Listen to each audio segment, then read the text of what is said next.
जय श्री राधे श्री हरिवंश राधा वल्लभ लाल की जय। श्री हरिवंश महाप्रभु की जय। परम पूज्य गुरुदेव महाराज की जय। बहुत बहुत स्वागत है आप सभी का चैतन्य चरितावली में। आज हम श्रवण करेंगे चंचल पंडित। बड़ा ही सुंदर अध्याय है, लेकिन इसे शुरू करने से पहले एक बार महाप्रभु के प्राणों से प्यारे हरि नाम को गा लेते हैं। मेरे साथ साथ आप भी गाइए। हरे कृष्ण कृष्ण कृष्ण हरे हरे, हरे राम राम राम हरे हरे। जय श्री राधे श्री हरिवंश। तो चलिए शुरू करते हैं। चंचल पंडित। सद्यम हृदयम यस्य भाषितम सत्यभूषितम कायः परहितो यस्य कलितस्य करोति किम। अर्थात जिसके हृदय में प्राणी मात्र के प्रति दया के भाव है, वाणी प्रिय और सत्य से भूषित है और शरीर परोपकार के लिए समर्पित है, फिर उसका कली कर ही क्या सकता है। उसके लिए सदा ही सतयुग है। जय हो जय हो। मिश्री को कहीं से भी खाओ, उसका स्वाद मीठा ही होगा।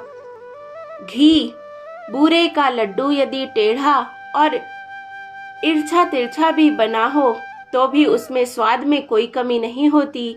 इसी प्रकार प्रेम किसी भी प्रकार किया जाए, कहीं भी किया जाए, किसी के भी साथ किया जाए, उसका परिणाम अनिर्वचनीय सुख ही होगा। हृदय में दया का भाव हो, अंतःकरण शुद्ध हो, अपने स्वार्थ की मन में वांछा ना हो, फिर चाहे दूसरों के साथ कैसा भी बर्ताव करो, उन्हें चाहे गले से लगाकर आलिंगन करो या उनकी मधुर मधुर भर्त्सना करो, दोनों में ही सुख है, दोनों में ही आनंद प्राप्त होता है। निमाई अब विद्यार्थी नहीं है, अब उनकी गणना प्रसिद्ध पंडितों में होने लगी है। अब वे गृहस्थी भी बन गए हैं और अध्यापक भी। ऐसी दशा में अब उन्हें गंभीरता धारण करनी चाहिए, जिससे लोग उनकी इज्जत प्रतिष्ठा करें। किंतु निमाई ने तो गंभीरता का पाठ पढ़ा ही नहीं है। मानो वे संसार में सबसे बड़ी समझी जाने वाली मान प्रतिष्ठा की कुछ परवाह ही नहीं करते। लोग हमारे इस व्यवहार से क्या सोचेंगे, यह विचार उनके मन में आता ही नहीं। लोगों को जो सोचना हो सोचते रहे। दुनिया भर के विचारों का हमने कोई ठेका थोड़े ही ले लिया है। हमें तो जिसमें प्रसन्नता प्राप्त होगी, जिस काम से हमारा अंतःकरण सुखी और शांत होगा, हम तो उसी ही करेंगे। लोग बकते हैं तो बकते रहे, हम किसी का मुंह थोड़े ही रोक सकते हैं। बस निमाई इन्हीं विचारों में मस्त रहते थे। पाठशाला में विद्यार्थियों को पढ़ा रहे हैं। पढ़ाते पढ़ाते बीच बीच में ऐसी हंसी की बात कह देते हैं कि सभी खिलखिलाकर हंस उठते हैं। किसी लड़के को पाठ याद नहीं होता तो उसे आंखें निकालकर डांटते नहीं, प्रेम के साथ कहते हैं, भाई तोते की तरह धुन लगा जाया करो, जैसे अंधते तने लुट। इसे बार बार कहो। इतना समझाकर आप स्वयं सिर हिला हिलाकर अंधते लुट अंधतने लुट इस सूत्र को बार बार पढ़ते। लड़के हंसते हंसते लोटपोट हो जाते। तब आप दूसरे विद्यार्थी को समझाने लगते। पाठ समाप्त हुआ और साथ ही विद्यार्थी और पंडित का भाव भी समाप्त हो गया। अब सभी विद्यार्थियों को साथी समझकर उन्हें गंगा किनारे लेकर पहुंच गए। कभी किसी के साथ शास्त्रार्थ हो रहा है, कभी गंगा जी की बलुआ में कबड्डी खेली जा रही है, कभी जल विहार का ही आनंद छिड़ा हुआ है। निमाई पंडित स्वयं अपने हाथों से विद्यार्थियों के ऊपर पानी उलीचते हैं। विद्यार्थी सब भूल भाल कर उनके ऊपर पानी उलीच रहे हैं। कभी कभी 10-5 मिलकर एक साथ ही निमाई के ऊपर जल उलीचने लगे हैं। निमाई पंडित जल से घबराकर जल्दी से जल से बाहर निकलकर भागते हैं और फिसल जाने से वे जल में ही गिर पड़ते हैं। सभी ताली देकर हंसने लगते हैं। दर्शनार्थी दूर से देखते हैं और खुश होते हैं। बहुत से ईर्ष्यावश आवाजें कसने लगते हैं, वाह रे पंडित, पंडितों के नाम को भी कलंकित करते हो। विद्यार्थियों के साथ ऐसा खिलवाड़। कोई कहता छोटी उम्र में अध्यापक बन जाने का यही कुपरिणाम होता है, किंतु उनकी इन बातों पर ध्यान कौन देता। निमाई अपने खेल में मस्त हैं, कौन क्या बक रहा है इसका उन्हें पता भी नहीं। कभी कभी दूसरे ही पुचकारते हुए कह देते, अच्छा बेटा भूखते रहो, कभी ना कभी टुकड़ा मिल ही जाएगा। स्नान करके रास्ते में जा रहे हैं, किसी ने किसी को किसी के ऊपर ढकेल दिया है, वह मोरी से गिर पड़ा है। सभी ताली देकर हंस रहे हैं।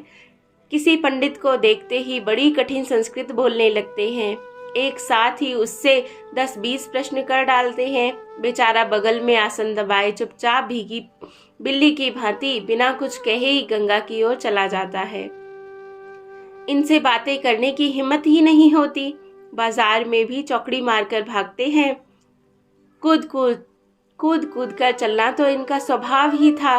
रास्ते भी बच्चों की तरह कूद कूद कर चलते। किसी वैष्णव को देखते तो उसे घेर लेते, उससे जोर से प्रश्न करते, किम तावात वैष्णवतम, वैष्णवता किसे कहते हैं।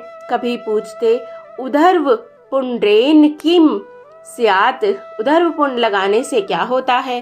बेचारे वैष्णव हैरान हो जाते और इनसे जैसे तैसे अपना पीछा छुड़ाकर भागते। वे कहते, घोर कलयुग आ गया है। पंडित भी वैष्णवों की निंदा करने लगे। कोई कहता, अजी इस निमाई को पंडित कहता ही कौन है, यह तो रसिक शिरोमणि है, उदंडता की सजीव मूर्ति है, इसका भी कोई धर्म कर्म है। कोई कहता, इतना छिचोरापन ठीक नहीं। उन्हीं दिनों श्री अद्वैताचार्य की पाठशाला में चटगांव निवासी मुकुंद दत्त नाम के एक विद्यार्थी पढ़ते थे। वह परम वैष्णव थे। उनके चेहरे से सौम्यता टपकती थी। उनका कंठ बड़ा ही मनोहर था। वह अद्वैताचार्य की सभा में पद संकीर्तन किया करते और अपने सुमधुर गान से भक्तों के चित्त को आनंदित किया करते। निमाई उससे मन ही मन बहुत स्नेह करते थे, किंतु ऊपर से सदा उससे छेड़खानी करते ही रहते। जब भी वह मिल जाता उसे पकड़कर न्याय की फक्कियां पूछने लगते। वह हाथ जोड़कर कहता, बाबा मुझे माफ करो, मैं तुम्हारा न्याय फ्याय कुछ नहीं जानता, मैं तो वैष्णव शास्त्रों का अध्ययन करता हूँ। तब आप उससे कहते, अच्छा वैष्णव की ही परिभाषा करो, बताओ वैष्णव के क्या लक्षण हैं। मुकुंद कहते, भाई हम हारे तुम जीते, कैसे पिंड छुड़ाएं, तुमसे मगध पच्ची कौन करे, तुम पर तो सदा शास्त्रार्थ का ही भूत सवार रहता है, हमें इतना समय कहाँ है। इस प्रकार कहकर वे जैसे तैसे इनसे अपना पीछा छुड़ाकर भागते। एक दिन ये गंगा स्नान करके आ रहे थे। उधर से मुकुंद दत्त भी गंगा स्नान करने के निमित्त आ रहे थे। इन्हें दूर से ही आता देख मुकुंद दत्त जल्दी से दूसरे रास्ते होकर गंगा जी की ओर जाने लगे। निमाई ने अपने विद्यार्थियों से कहा, देखी तुमने इस वैष्णव विद्यार्थी की चालाकी, कैसे बच के भागा जा रहा है, मानो मैं उसे देख ही नहीं रहा हूँ। एक विद्यार्थी ने कहा, किसी जरूरी काम से उधर जा रहे होंगे। आप जोरों से कहने लगे, जरूरी काम कुछ नहीं है, सोचते हैं वैष्णव होकर हम इन अवैष्णव लोगों से व्यर्थ की बातें क्यों करें, इसीलिए एक तरफ होकर निकले जा रहे हैं। फिर जोरों से मुकुंद दत्त को सुनाते हुए बोले, अच्छा बेटा देखते हैं कितने दिन इस तरह हमसे दूर रहोगे। यूं मत समझना कि हम ही वैष्णव हैं, एक दिन हम भी वैष्णव होंगे और ऐसे वैष्णव होंगे कि तुम सदा पीछे पीछे फिरते रहोगे। इन बातों को सुनते सुनते मुकुंद गंगा जी की ओर चले गए और ये अपनी पाठशाला में लौट आए। जय हो। देखो भगवान मजाक में भी असत्य नहीं कहते, सत्य ही तो कह रहे हैं। इनके पिता श्रीहट्ट के निवासी थे। नवद्वीप में बहुत से श्रीहट्ट के विद्यार्थी पढ़ने के लिए आया करते और बहुत से श्रीहट्ट नवद्वीप में ही रहते। ये जहाँ भी श्रीहट्ट के विद्यार्थियों को देखते वहीं उसकी खिल्ली उड़ाते, श्रीहट्ट की बोली की नकल करते, उनके आचार विचार की आलोचना करते। लोग कहते, तुम्हें शर्म नहीं आती, तुम भी तो श्रीहट्ट के ही हो, जहाँ के रहने वाले हो वहीं की खिल्लियां उड़ाते हो। ये कहते, शर्म तो हमने उतार कर अपने घर की खूंटी पर लटका दी है, तुम झूठ मानो तो हमारे घर जाकर देखाओ।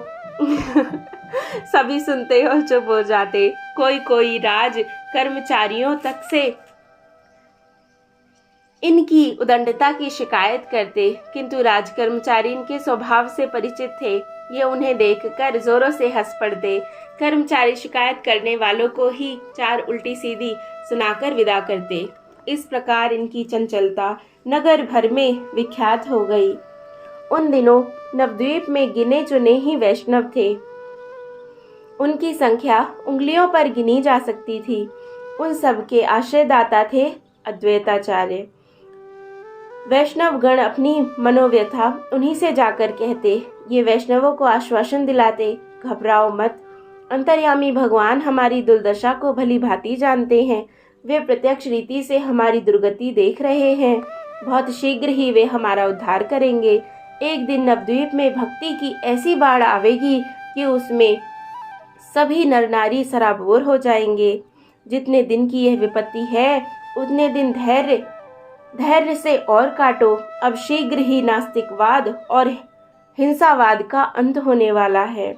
वैष्णव कहते, निमाई पंडित ऐसे विद्वान वैष्णवों की हंसी उड़ाते हैं। अद्वैत कहते, तुम अभी निमाई को जानते नहीं, वे हृदय से वैष्णवों के प्रति बड़ा स्नेह रखते हैं। वे जो कुछ भी करते हैं ऊपर से ही यूं ही कह देते हैं, आगे चलकर तुम उन्हें यथार्थ रीति से समझ सकोगे। इस प्रकार वैष्णव तो आपस में ऐसी बातें किया करते और निमाई अपनी लोकोत्तर मधुर चंचलता से नगरवासी तथा सची देवी और लक्ष्मी देवी को आनंदित और हर्षित किया करते। जय जय श्री राधे, जय जय श्री राधे। और इस प्रकार ये सुंदर चंचलता का अध्याय समाप्त होता है। इसके आगे हम और सुंदर अध्याय सुनेंगे नवद्वीप में ईश्वरपुरी। जय जय श्री राधे। बहुत सुंदर, बहुत प्यारा अध्याय है, सभी ज़रूर श्रवण करें। और अगर आपने चैनल को अभी तक सब्सक्राइब ना किया हो तो ज़रूर करें, ताकि समय पर आपको जो पाठ है वो सुनने को मिल सके। जय जय श्री राधे। श्री हरिवंश श्री चैतन्य महाप्रभु की जय हो, जय हो, जय हो।